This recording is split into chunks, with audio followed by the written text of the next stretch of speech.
This is the Alden Report. Hey, it's Mike Alden. Listen, before we get into this next episode of the Alden Report, I want to tell you about a company and a service that I believe can take your company to the next level. And that company is Penji, P-E-N-J-I. Penji is an unlimited design service that connects you with the top 2% of graphic designers in the world. You can get creative output like as if you had an internal team, but without that additional overhead cost. Look, if you want things like logos to flyers to digital art, even UX and UI, Penji is the company for you. I know because I've used them. Look, if you're the person within your company that's doing all the graphic design work, or maybe you even have a team and you're overwhelmed and you want to outsource it to a company that you know you can trust. Look, we know all these other services out there. Penji is like no other graphic design service that I've ever seen, and I've used them, and I highly recommend going to Penji.co. Because you're a listener and a subscriber of the Alden Report, you can actually get 15% off of your first month with Penji. It's really, really simple. Go to Penji.co, enter in the code Alden15, and you'll get 15% off of your first month. Listen, if you want things like logos, custom illustrations, even a website, and you want it all under one plan that's not going to lock you in forever, then visit Penji.co, and when you sign up, make sure you enter the code Alden15. Once you submit your order, it's really, really simple. Here's the thing. They get your custom designs back to you within 48 hours or less. So go on and visit Penji.co and enter in the code Alden15. That's Penji.co and enter in the code Alden15. This is the Alden Report.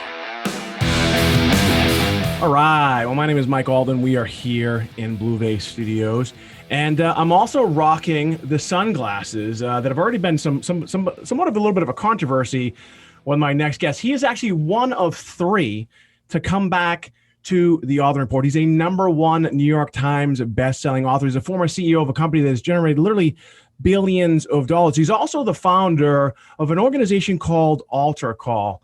He's here today to talk a little bit about what that organization is doing. You know, we haven't talked a lot. We haven't talked in a while, and I'm super excited to have him back. My next guest is Ryan Blair. Ryan, thanks so much for being here, and thanks for also just starting out by giving me shit about my glasses, man. Thank you, Mike. You know, you look like a cop right now. I love it. I'm very used to being interviewed by police officers, so thank you for this. Well, man, again, I'm super excited to have you back. You know, we've definitely stayed in touch over the years, and you know, I think a lot of people. I don't know that a lot of people know the story. So I'm just gonna tell the story how you and I connected. So when my first book was released, was 2014, man. I can't believe how long it's been. And every time I would go to the bookstores all over the country and travel all over the country, it was your book, it was Grant Cardone's book, it was Tony Robbins' book, and mine. And my girlfriend's like, you know what? You should just pick that book up, you know, your book, right? And I read the book, and I was like, man, I love this guy. I feel like we're connected, even though he's all the way on the other side of the country, and I'm here in Boston. And I literally stalked him for a little while, and then eventually he's like, all right, this guy from Boston, I don't know, he doesn't seem that bad. And then he responded, and here we are today, man.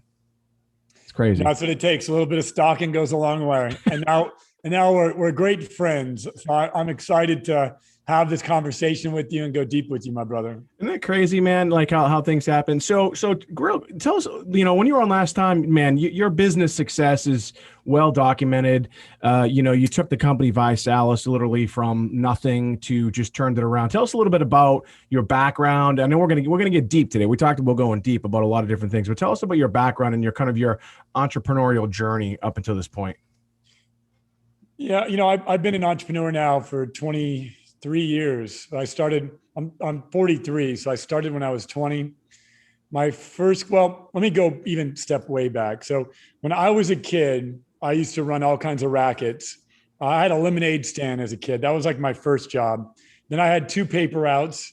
And I would run these lemonade stands, and I would go get the lemons from the orchard, because there's an orchard near my house. So I'd steal the lemons. So I had a zero cost of goods sold, and I get other kids out there serving out the lemonade. So eventually I had multiple lemonade stands, and I did all kinds of different things as a young child to try to earn money and make money. So I always had this desire to earn for some reason. I don't know why.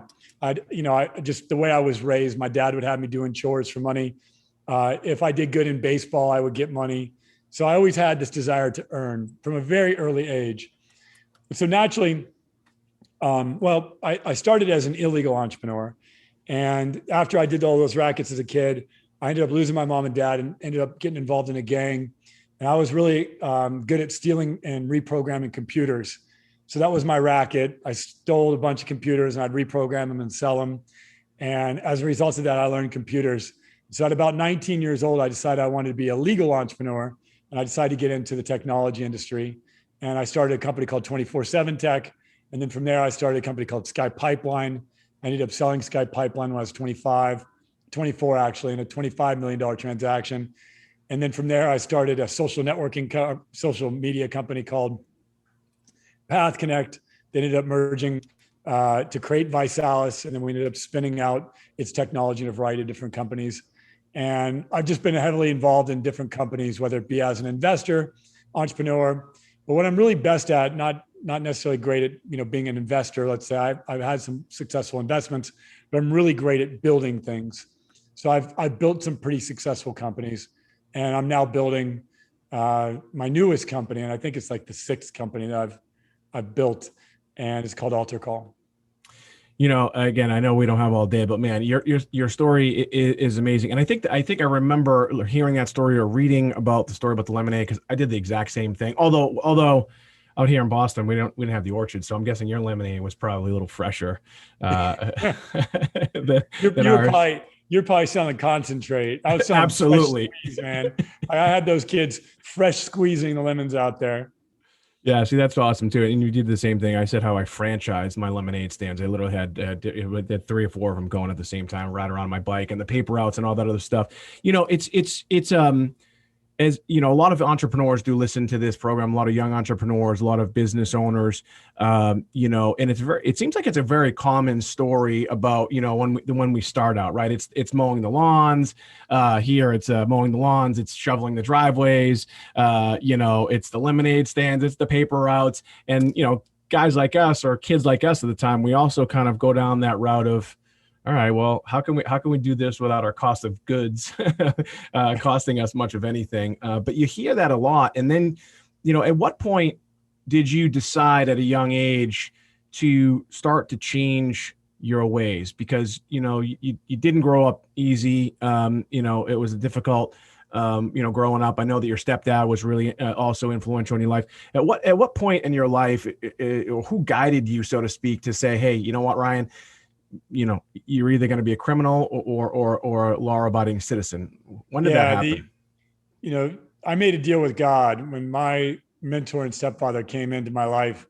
I made a deal that I would turn away from my old life, and I would never steal again, and I would just live a better life, and I would honor him. And so it was a deal with God. And when you make a deal with God like that, you have no choice but to honor it, because if you don't, you will suffer. And there've been plenty of times that, that I strayed from the deals that I've made with God, but it was a deal with God that changed my life. Yeah. So at what age was that? That was like what? 17 or so. Yeah. So how did you and I haven't really talked even offline about this that often, but if you could, what was that like to break away? Because people hear the stories about gangs and breaking away from gangs, because you obviously had a certain group of friends that you probably liked. Yeah. Some of them were probably good kids, but they just were in the gang. What was that moment like? How did you approach that? And tell us a little bit how difficult that was. Well, none of them were good kids. Come on, that had been, listen, you were there. None of us were good kids. We were all kids that had the potential to be good, but none of us were good kids. What was it like? Anytime you change your environment, it's very uncomfortable. And even recently, I had to make a shift. About 3 years back, I decided I was going to change, who I was spending my time with, what I was doing with my life. And anytime you make a change like that, it is very traumatic, because we are so connected to the tribe. We're so connected to, our comfort zone. And so anytime you decide that you're going to change your circle under any circumstances, it is one of the hardest things to do. Now, when you do it coming from a gang environment, it's a lot harder because there's repercussions and consequences. They now your old friends want to hurt you. They want to harm you. They're targeting you. In fact, they might even want to kill you. And so there's a lot of repercussions and a lot of consequences to leaving a gang that I had to survive through. And, I'm proud to say that I did, but it was a difficult thing to do and a difficult decision to make, but I made it. And I'm obviously very glad I did. Now you had mentioned the word shift. I actually wrote that word down before we even went live today, and I think there are definitely correlations to what you went through as a young child, and then also as an entrepreneur. Your story again. I hate to say that it's common. It's not common because you made it through a lot of things. But talk a little bit about for your first venture. I know that you grew that business. You had a nice exit on paper, right? And then some things happened, and it was a really, really difficult time, and you were very young. Talk a little bit about that. Because we're going to get into obviously what you're doing, and what you're doing right now with Alter Call is awesome, and I want to spend some time with that. But I think, obviously right now with what's going on in the world and what you're doing, the timing, it couldn't be better for what you're offering people. But tell us about that moment as well, when you come from nothing, you build up this company, you have this exit, and tell us what happened from there. Yeah, so I built Sky Pipeline into the largest broadband wireless service provider in California, and by numbers was the largest service provider in the United States for a period of time. And I put a lot of blood, sweat, and tears into it, my own capital, and did everything I could to build this thing. And I raised $3 million in venture capital. And the venture capitalists, they outsmarted me in the boardroom, outsmarted me contractually. And when it came time to sell the company, they ended up getting the lion's share of what we made. I obviously had the credentials and got the experience, but there were some sharks in my boardroom, and I had no idea how the venture capital game was played, and so I learned the hard way on that. I did do quite well from it, so it's not as though I lost it all, but I should have made $10 million, and instead I made $1 million basically. Yeah, but wasn't there a moment though, I recall, where you did actually where everything just, the shit hit the fan, so to speak, and you did essentially lose it all, right? I mean, wasn't it? I'm pretty sure you talk about it. That was after I sold Sky Pipeline.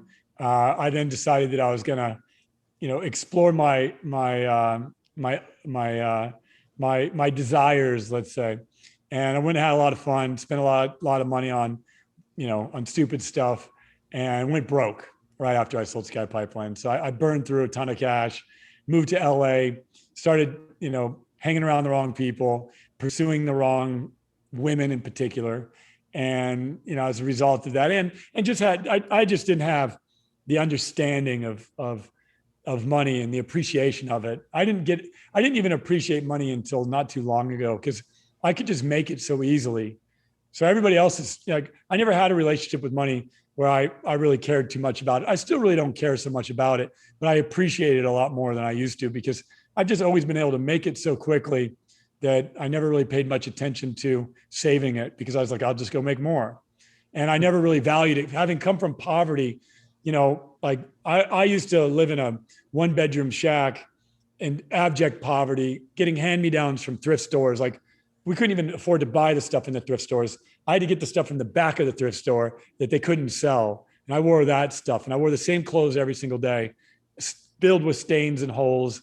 And so I lived in absolute poverty. And so all of a sudden, through entrepreneurship, I start making hundreds of thousands and then millions of dollars.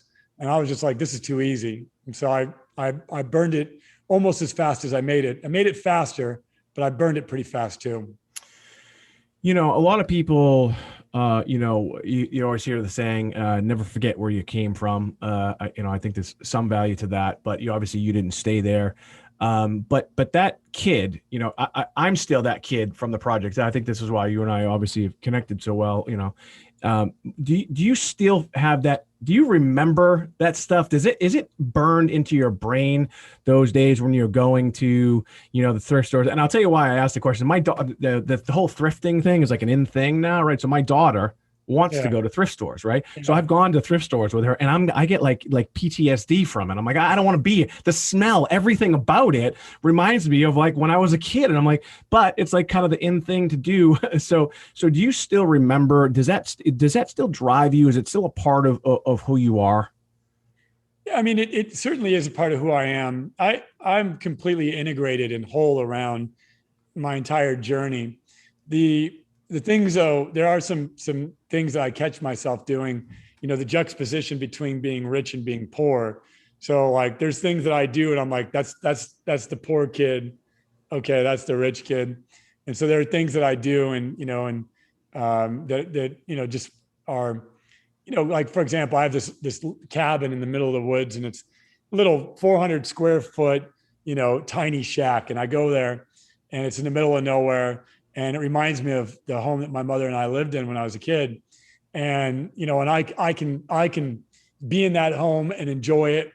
I'll tell you another story. So my car was being repaired. I have this old car that needs a lot of repair and it's a classic car. And so it was gone for 6 months. Hold on, wait, And wait. Is this the Lincoln? yeah, the Lincoln. And it was for 6 months, it's been in repair. And I didn't have a car to drive. And so one of the people that helps me with my house has this beat up car. And I would take his car like to the doctor. I have a chiropractic appointment. And I just drive this beat up car. I mean, I hope he doesn't watch this video, but this is like one of the worst cars you could ever drive in. And, here I am a guy that, had a fleet of cars at one point in time, my own private jet, and I'm driving this beat up car and I'm just smiling. Like, I hope people see me in this thing. Cause it's just a beautiful thing when you really don't care so much about the material side of life. And yeah, so there's some things like I actually loved it. Like I liked getting in that car. I liked seeing how people treated me differently, than when I'm driving a nice car, driving that car. It was a fascinating social experiment for sure. Yeah, it's really interesting that you say that because I talk a lot. We all do, right? We talk about, oh, don't care about what everyone thinks, and your life will just be a lot easier. But listen, you're out in the LA area, in Hollywood, and people know you. Again, you're a number one New York Times bestselling author. You're a venture capitalist. You have companies that have done amazing things. You have companies that are still, you've invested in some pretty big companies that have done some great things. But honestly, when you're driving down the road, you would hope that somebody would see you. Yeah.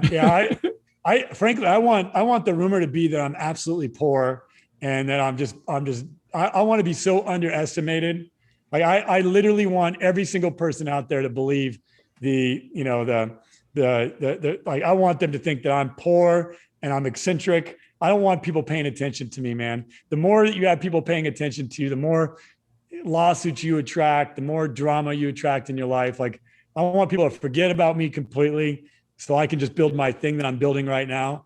And they'll learn about how I've been spending my time, in the near future.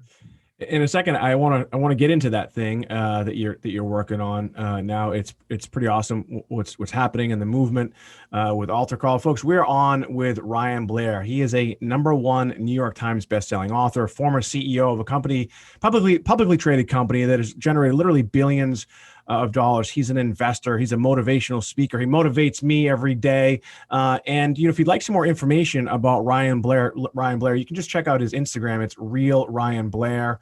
You can also check out his company, Alter Call. It's altercall.com. And again, it's doing some pretty amazing things. So again, if you'd like some more information, you can also just visit his website as well, ryanblair.com. So, yeah, let's kind of get into the present day, right? Again, you've had a lot of success, and we've talked about it before. For those of you listening right now, you can go back. Ryan was actually one of my first guests, man. I was so excited to have you on. And by the way, I was, had scripted stuff. I was like, Ryan, what's success? And all these other things. I didn't know what I was doing. But so you started this organization, Alter Call. Again, you've invested in a lot of different companies, different industries, obviously, things that are kind of like on the cutting edge. Tell us a little bit about Alter Call, what it is and why you started it. Well, yeah. So Alter Call, the name means to help alter people's lives so that they can answer their calling. So it's a very spiritual thing for me. I'm a very purpose, cause-oriented person. I'm driven by my desire to contribute, my desire to add value and to provide a service to the world, as I think most, entrepreneurs are. But I wake up every day very cause oriented.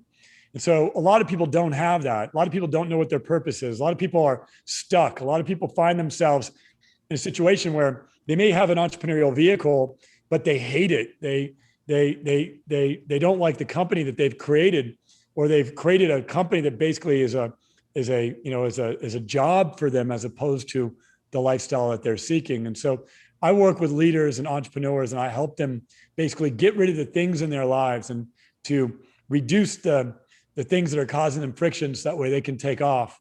And that's what Altar Call really is. It's a call for change. And I'm working with thought leaders and entrepreneurs, and we teach them a number of different modalities, principles, and practices, so that way they can start to step into a level of self-mastery where they wake up every single day and they're able to take action on their business, where as if it's a calling of theirs, as if it's a purpose of theirs, as opposed to just a job or a thing that they have to do, or a thing that controls them and manages them. So it's been really fun. We started it about a year ago, right when the pandemic hit, and we've already made an impact in, tens of thousands of lives through our daily meditation that we do every single day. And we've just been building it brick by brick. And eventually, as we've started to iterate, we've been really dialing in the business model. And now, the thing's a multi-million-dollar company, and it's doing quite well. So if anybody wants to know more about it, they can check it out. So, physical fitness has always been your thing. You were the CEO of Visalis, which was a company that helped people transform their bodies. And what ultimately your mind is certainly kind of comes along with that.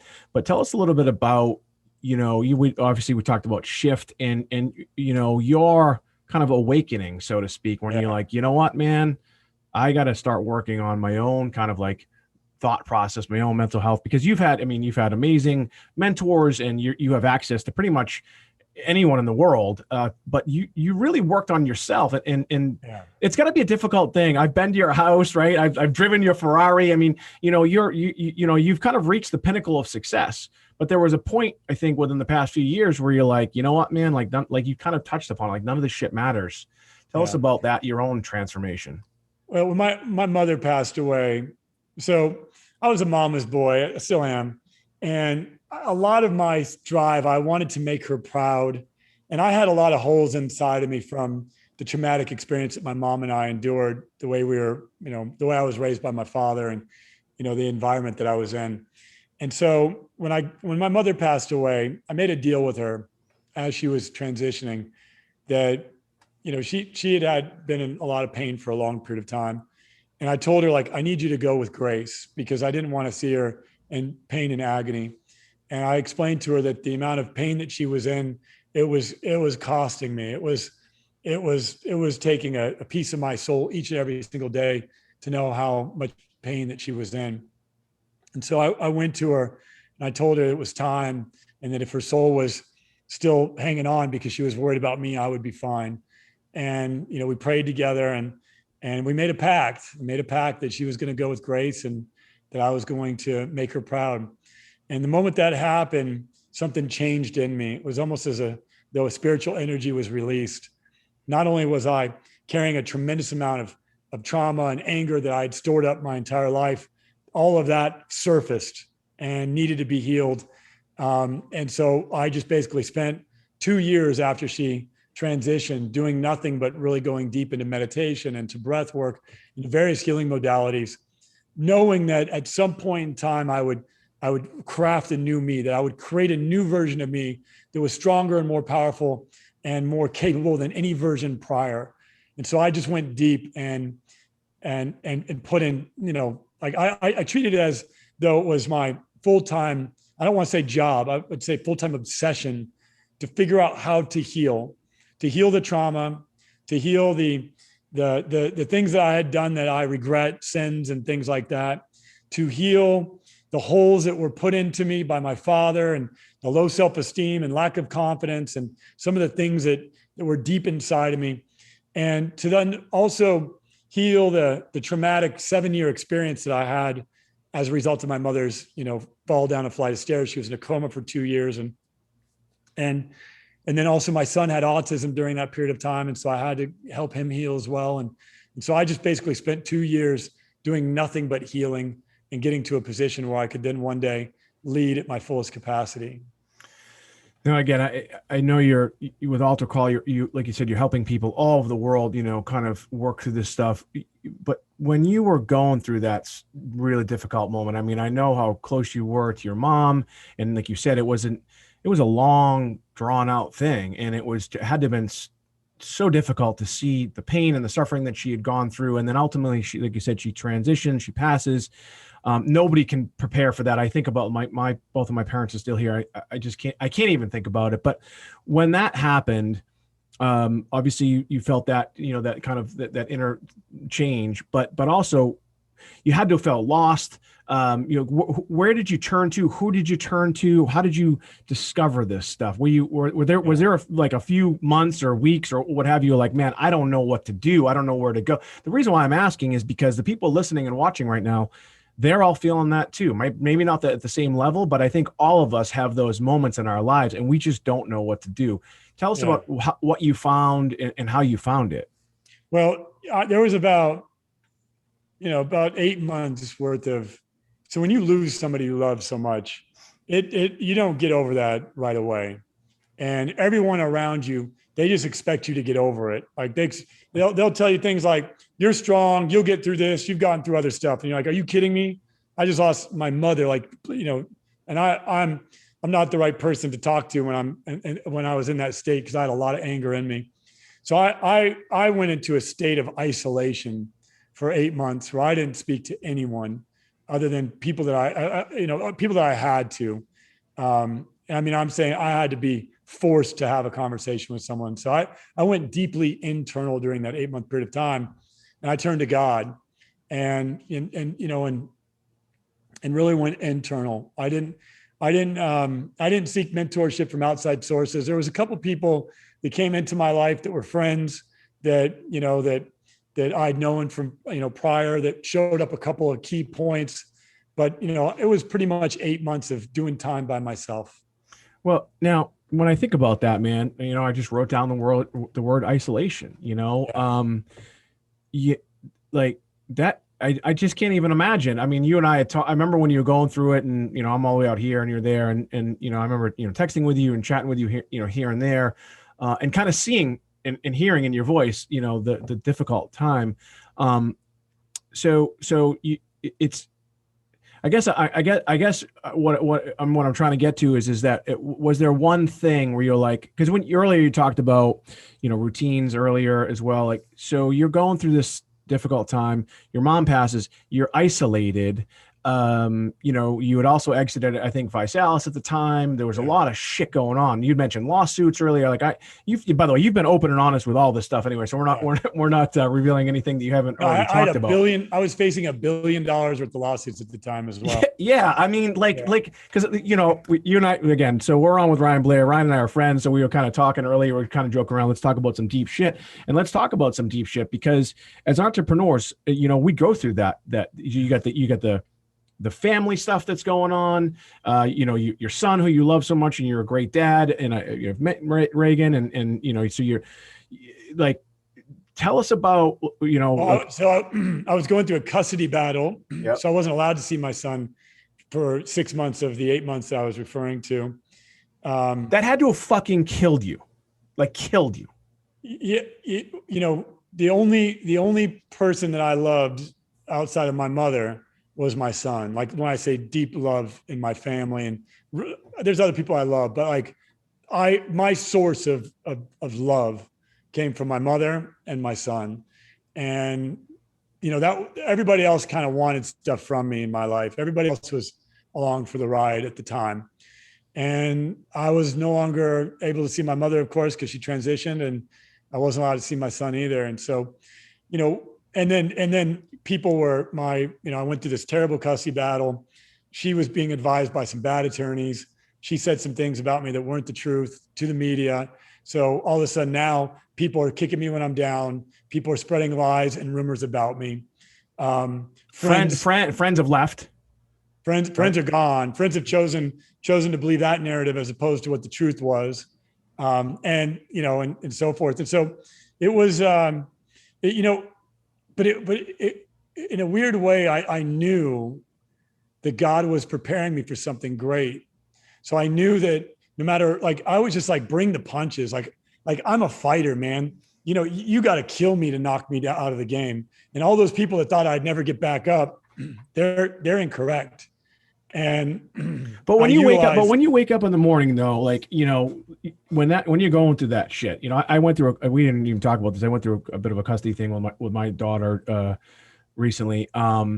And it killed me. And waking up in the morning, I woke up with anxiety. I would call it some sort of depression. I didn't know what to do. And you and I, years ago, I'm a practitioner of TM. I joke around. I used to do yoga. Obviously, I need to do it probably more now. But like, talk about those moments. I mean, maybe you don't want to. Maybe we don't even talk about it. But I'm waking up in the fucking morning when you can't see your son, you're facing lawsuits, you're in that shift. This is where people turn to drugs. This is where people just fall into a deep depression and they never come out of it. Tell us about, and look, like you said, you're a fighter, you're a strong guy, but we all are, but we're also human like that. Like, I don't know, man. I just want to get deep. Let's get deep. Yeah. I went, so what I did is I went just deeply to God. Like, every day I created such a relationship with God during that time because I couldn't create a relationship with anybody else. I'm talking attorneys that needed to get a hold of me to further, my defense in these lawsuits would have to send messengers just to get me to look at my text messages or reply to an email because I wasn't texting, I wasn't emailing. I resigned from all the boards that I was on. I walked away from a lot of investments that I was active in. And, I said, I'm doing nothing, but I'm going to go deep in my relationship with God. And I'm going to figure out, how to create a transformation within me. And so every single day, my activities consisted of getting in the gym. And I took a lot of anger out in that gym because I was mad. I was angry. I had a ton of anger in me that I'd stored up my whole life. And at that particular point, I had a ton of anger I had in me. I stored up my whole life. And I basically took it out in the gym every single day. Been in that gym, and you have 100-pound dumbbells there. So. Yeah. So every day I was in there on that speed bag. I was hiking. I have a dog. That is. I do have to tell you, my dog Berlin played a tremendous role in my transformation because I did have a source of love that I could call upon, and that beautiful dog that she's with me to this.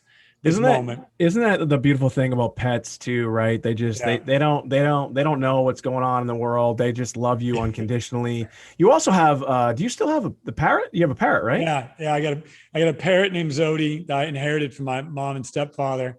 That I took care of my parrot and I took care of my dog. And I do have to tell everyone I was blessed in that I had enough money and a home and I could eat well. My home was paid for, and I wasn't worried about fundamental survival. Sure. Now I definitely needed to find something that I was going to do because clearly what I had been doing wasn't going to work. It no longer aligned with who I was. So I had to figure out over that period of time something to do. What was I going to do career-wise was also a big question. That was on my mind constantly. Like, am I going to invest again? Am I going to be a CEO again? Am I going to write more books, right? What am I going to do, right, to bring in an income and to have an existence? That was a big conversation that I constantly had during that period of time. But by the grace of God, man, people started showing up. And the more that I healed, the more miracles I saw. And the more that I healed, the more intelligence and the clearer my writing became. And I would get these beautiful messages. Some people call them downloads, but I would get these beautiful messages and I would just write stuff that was unlike anything I'd ever written before. And I got into hobbies. I picked up instruments. I picked up music. I started to learn to sing. I started playing on that speed bag. Like, I did stuff that I put a basketball hoop in my living room, and I turned into a kid again, man. I restored and went back to my childhood self. And this beautiful home in the Hollywood Hills, I would be shooting baskets just by myself for hours on end. I'd wake up at 3 a.m., shoot baskets. I basically said to myself, I'm going to restore the child in me. And so for that period of about a year, I just did work on anything that I wanted to do as a kid. I basically did it as an adult and reconnected to that child in me. And the more that I did that, the more that I healed. And so, yeah, but there was a lot of times where I was like, I don't know if I'm going to have to, because I was being sued for $1 billion. So I was like, and that's a lot of money. That's more money than I had. So I was like, these guys are going to wipe me out, right? And it wasn't just one lawsuit. I had a lawsuit from 2 different neighbors. I had lawsuits from a number of different individuals, and many of which I had nothing to do with other than the fact that I was a target and they wanted to try to get something out of me. Because when you go down like I did, when you take such an abrupt step back, a number of people are going to go out there and try to get a piece of you. And everybody wanted to get a piece of me during that period of time. I mean, it was pretty crazy. But I've been shot at. Go ahead. Well, you know what? I want to ask you a question about that, and I do want to hear the shot at part. But so let's talk about that business side of it. So when you're facing all of that stuff and all those difficult moments from a business standpoint, what's your mindset there? Like, what's your thought process? Like, okay, I'm being sued all over the place. And as a lawyer myself, I've defended my former employer. It was the same thing. We had lawsuits coming from everywhere, including the government, and it was a great experience as a young lawyer. But so from a business standpoint, what's your thought process there? Is it like, fuck it, bring it, like let's go? No, I'm just gonna basically fight. Basically, you have to evaluate the various scenarios that could occur. So one was, am I going to have to go bankrupt because of this? And right. That would have been devastating and a disaster, right? Like that would have been very tough on me. And I did not want to have to go that route. But it was something you had to think about, right? Yeah. Because if they won, and then what happens if they win? Are they going to be able to get my home? How am I going to pay for my kids' school? There's a lot of questions that you have. Am I going to basically be chased for the rest of my life to, try to pay up on these lawsuits like many people? And so there's a lot of risk assessment and scenario building that you have to do when you're in such a situation. And, I got to tell you, man, though, this is why I believe in God so much, is I just turned it over to God. I said, I'm going to pray my way out of these lawsuits.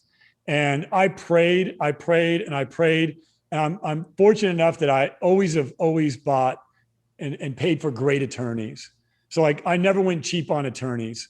And so, I'm fortunate that I had some great attorneys. And as a result of that, every single lawsuit was settled and settled in a way that preserved my wealth and preserved my life. And I mean, I'm telling you, I would go into a deep state of prayer and a deep state of meditation, and then I get good news about the lawsuit. I go into a deep state of prayer and meditation, and I get more good news about this. And I just slowly but surely realized the more that I actually went and went deep into prayer and went deep into meditation, the more good started happening. And so basically, I just kept doing more of that. And I got to say, I prayed my way out of the hole that I was in. In a second, I want to talk to you about, you mentioned meditation, and, kind of like what that does for people, I know the way your mind works is from a mathematical standpoint, and also you understand the science as well. I want to talk to you a little bit about, the science of meditation and the science of breath work, and, kind of some of the other things you're doing at AlterCall. I want to tell you about a company and a service that I believe can take your company to the next level. And that company is Penji, P-E-N-J-I. Penji is an unlimited design service that connects you with the top 2% of graphic designers in the world. You can get creative output like as if you had an internal team, but without that additional overhead cost. Look, if you want things like logos to flyers to digital art, even UX and UI, Penji is the company for you. I know because I've used them. Look, if you're the person within your company that's doing all the graphic design work, or maybe you even have a team and you're overwhelmed and you want to outsource it to a company that you know you can trust. Look, we know all these other services out there. Penji is like no other graphic design service that I've ever seen, and I've used them, and I highly recommend going to Penji.co. Because you're a listener and a subscriber of the Alden Report, you can actually get 15% off of your first month with Penji. It's really, really simple. Go to Penji.co, enter in the code Alden15, and you'll get 15% off of your first month. Listen, if you want things like logos, custom illustrations, even a website, and you want it all under one plan that's not gonna lock you in forever, then visit Penji.co, and when you sign up, make sure you enter the code Alden15. Once you submit your order, it's really, really simple. Here's the thing. They get your custom designs back to you within 48 hours or less. So go on and visit Penji.co and enter in the code Alden15. That's Penji.co and enter in the code Alden15. We are on with Ryan Blair. He's a #1 New York Times bestselling author. He's one of 3 to actually come back on the Alden Report, and he's doing some amazing things with his new venture called Alter Call. If you'd like some more information about Ryan Blair, you just go to ryanblair.com, but you can also go to altercall.com. And if you want to check out what he's doing on Instagram, he's got that little blue check mark that, man, I really want one of those things. You can also check out his Instagram. It's Real Ryan Blair. So meditation, man, you talked about meditation. You know, in the current state that we're in right now in the world, the way it is, mental health seems to be, it's okay to talk about it now. You've been talking about it for a long time, as have I, you know, some of the things that we've gone through. But tell us a little bit about meditation, because I remember when you and I were talking about meditation, I want to say like almost 7 years ago. You're kind of you're a high strung guy. You're busy. You're always doing things. You're like, I remember when I was at your house, you literally had meetings till like, I don't know, 1 o'clock in the morning. People were coming to his house, having business meetings up until like 1 o'clock in the morning. So you were always go. Tell us about slowing down and the science behind that and what you're teaching with Alter Call. Well, you know, Mike, you were one of the people that planted the seed of meditation in my life. And a number of people like you had brought this idea to me. And I thought it was the stupidest idea that I'd ever heard in my life. I was like, really? I thought what had made me great was the fact that I could just do more than everybody else. And I had, you know, busier schedule. What I didn't realize was I created such a busy schedule of giving, because I was very generous to people. So I created this massive busy schedule because I was trying to escape reality. And the other things that I did to escape reality is I self-medicated. You know, if you recall, like I was always drinking, I was always trying to have fun. And I was trying to escape something. And many people are in that same exact situation. But when my mother passed away, I made a commitment that I was going to get my mind and my body right. And I was going to quit my vices. I told that to my mom. So I told her all the things that I was doing when she was hospitalized, because she was in a hospitalized state for 7 years, 2 years in a coma. And then a little over 4 years, she was in her home in a supervised situation where it was like a hospital in her home. And I told her I was gonna be able to have the ability to do this work because I was no longer going to be in this traumatic situation, worrying about her dying every day. Because for nearly 7 years, every day I woke up wondering if today was the last day that I was going to see my mother, because that's how fragile the situation was. And there was a guy right after my mother passed away. And like, I got to tell you, man, angels started showing up to me when I made this commitment to change. There was a guy who showed up. He was a monk, a Buddhist monk. Or actually, he'd been trained by Buddhist monks. He's not necessarily a monk, but he'd been trained by them. And he came in and he started sharing with me, you know, some meditation practices and techniques that were very simple. And then when I started doing the homework on it, you know, I found that meditation will increase your IQ by as much as 23%. And when I heard that statistic, I was like, are you kidding me? Doesn't sound real, right? Yeah, there's something I can do that gives me a 23% advantage, and it only takes 15 minutes a day. Like, you know, as an entrepreneur, if you have a 23% advantage against your competition, you're making a lot of money if you're in a decent sized marketplace. So when I heard the fact that I could get a 23% advantage in meditation, and started really doing some of the research on the science of how, there's elements of it. When you get this mind to stop and slow down, you actually are able to heal, and you're able to not think about the same repetitive thoughts all the time. So as I went further into meditation, I fell in love with it, and I became a pro at it. Like, I would meditate at one point for about 8 hours a day, every single day. Like, that's how dedicated I got to meditation. There's some days I even went further than that.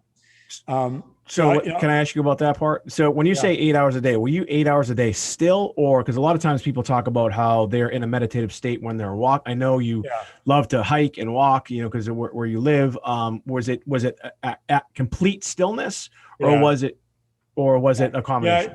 It wasn't. Out of the 8 hours, occasionally I'd shift my butt around, you really were sitting down for 8 hours? Yeah, I'd sit there for 8 hours, just going deep. And the other thing that happened during this time is my father passed away, and he was the traumatic figure in my life. And so when he passed away, I had to learn forgiveness. My mother passing away taught me love. And so through the meditative states, I would go back through every memory that I had that was negative, for example, and forgive them. And then go through every memory that I had that I had done to myself. I'd abused my body, or I'd harmed myself many times. And so I had to forgive myself for many things as well.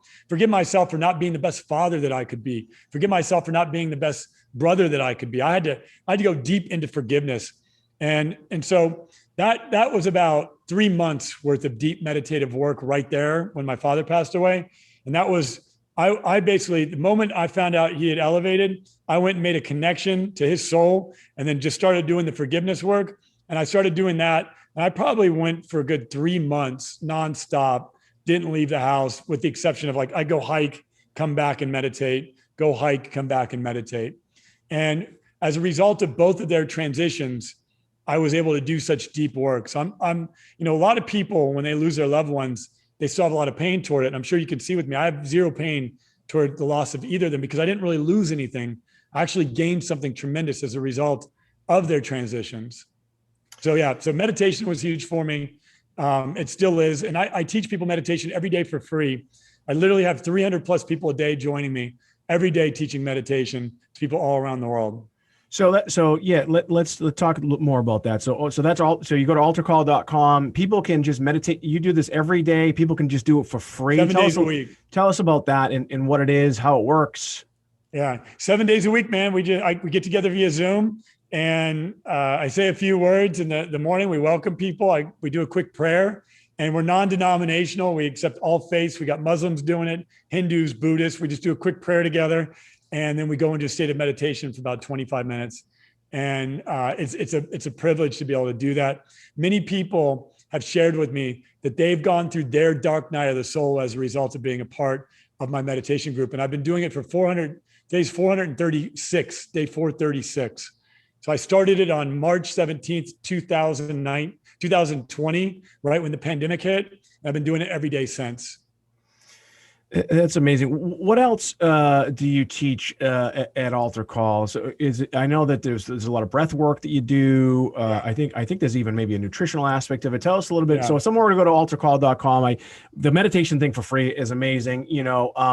Actually, before we do that, I do want people, tell us a little bit, you'd mentioned this too. Tell us about the non-religious side of meditation, because I think a lot of people think that meditating, because I practice TM, and there's definitely some kind of hippie-ish stuff to it, but people think that it is in fact like hocus pocus, or I don't want to do that. That just seems a little weird, a little awkward. I'm Catholic, I'm Jewish, I'm Muslim. I don't want to step outside of my faith. Tell the viewers and listeners that meditation is not a religious thing.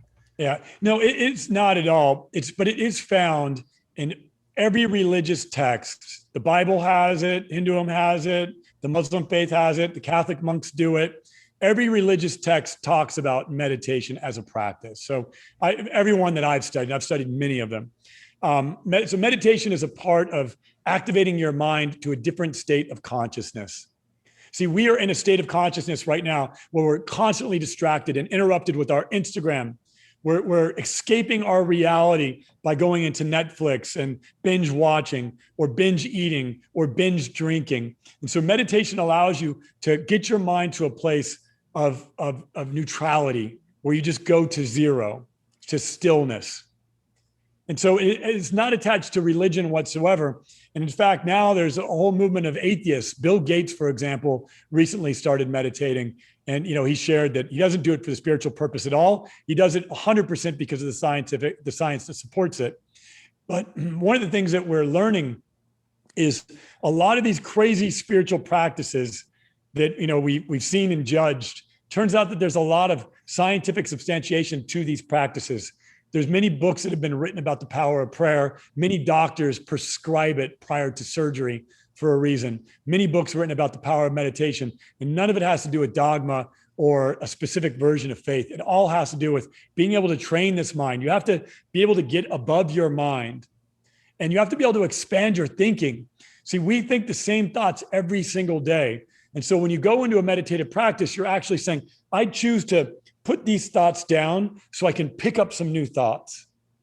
And so it's basically training your mind to think new thoughts, to become more creative, and it activates your mind. It literally will rebuild your neural pathways and change your entire being. People tell me, like, I used to have a nervous tick to me. I used to have anxiety. People now that are friends of mine, they'll come hang out with me and they'll be like, dude, you are changed. You are a different human being.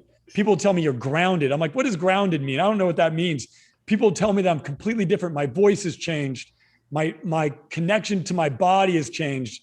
I can dance now. I can sing. I've got all kinds of new skills that I've obtained because I just rewired my brain through meditation. Yeah, I mean, as I listen to you talk about it,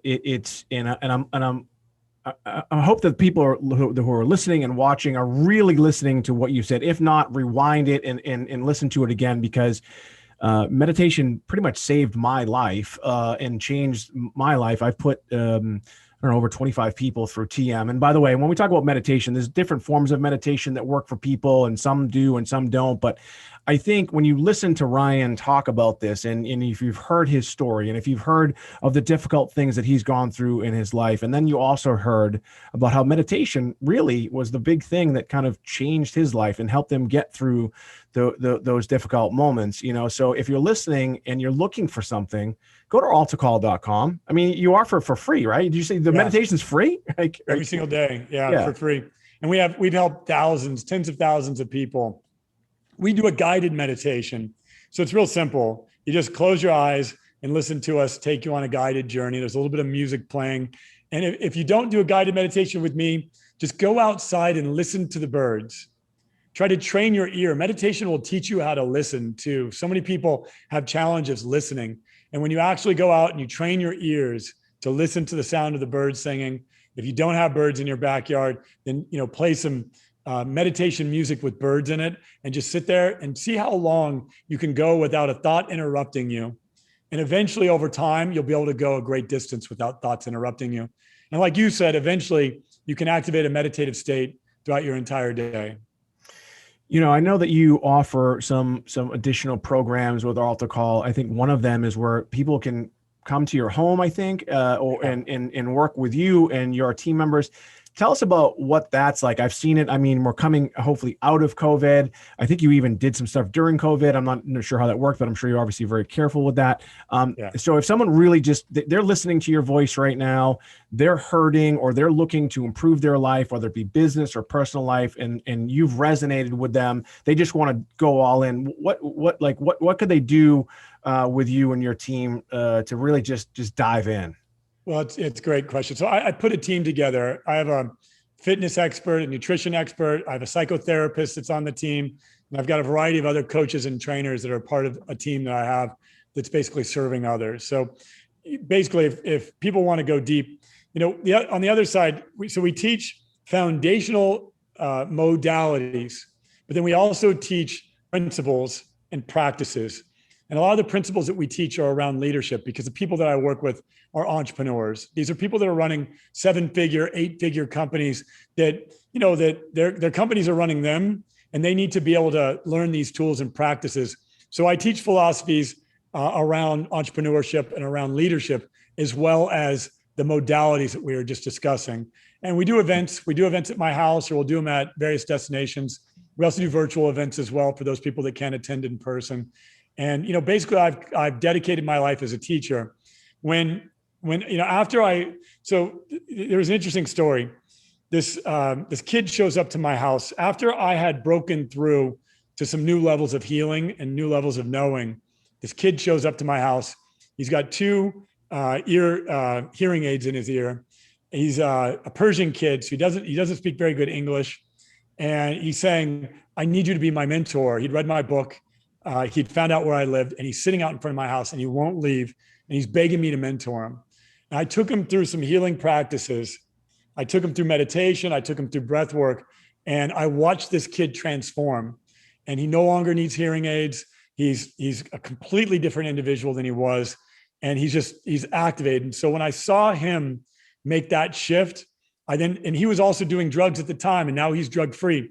I then started helping his brother, and his brother is now drug-free. I then started helping some others overcome substance abuse challenges, because that was where I started working, at first starting helping people that were really, filled with a lot of dark stuff going on in their lives.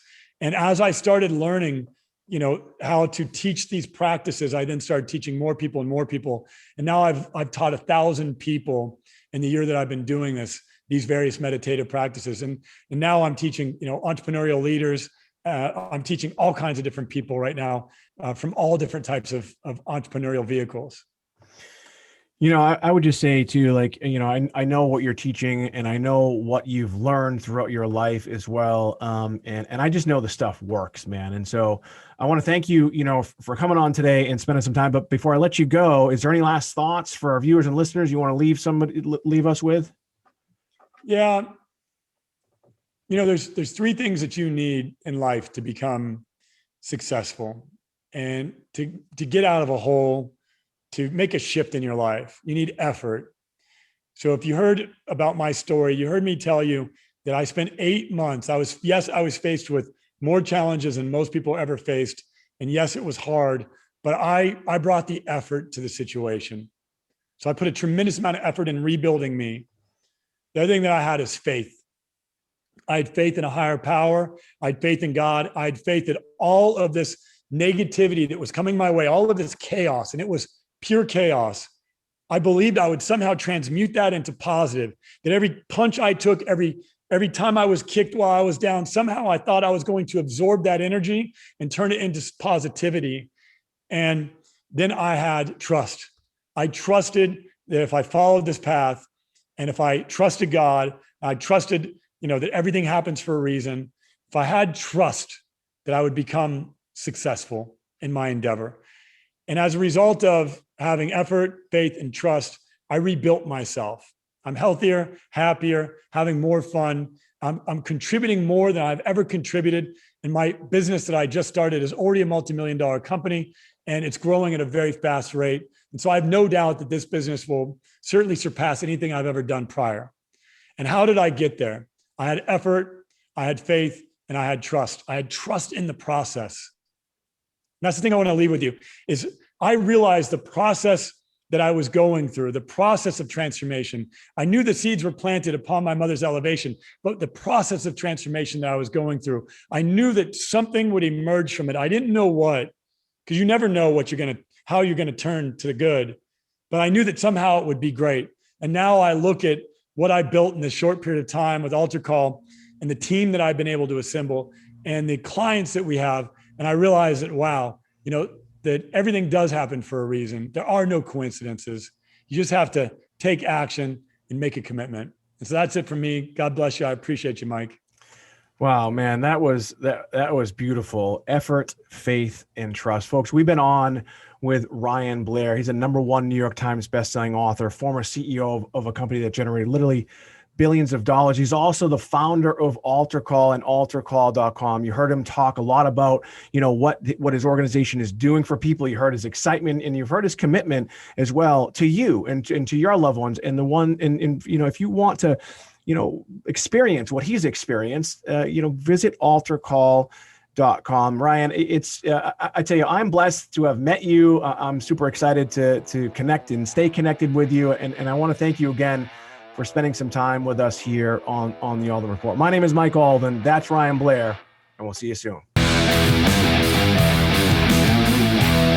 I want to tell you about a company and a service that I believe can take your company to the next level, and that company is Penji, P-E-N-J-I. Penji is an unlimited design service that connects you with the top 2% of graphic designers in the world. You can get creative output like as if you had an internal team, but without that additional overhead cost. Look, if you want things like logos to flyers to digital art, even UX and UI, Penji is the company for you. I know because I've used them. Look, if you're the person within your company that's doing all the graphic design work, or maybe you even have a team and you're overwhelmed and you want to outsource it to a company that you know you can trust. Look, we know all these other services out there. Penji is like no other graphic design service that I've ever seen, and I've used them, and I highly recommend going to Penji.co. Because you're a listener and a subscriber of the Alden Report, you can actually get 15% off of your first month with Penji. It's really, really simple. Go to Penji.co,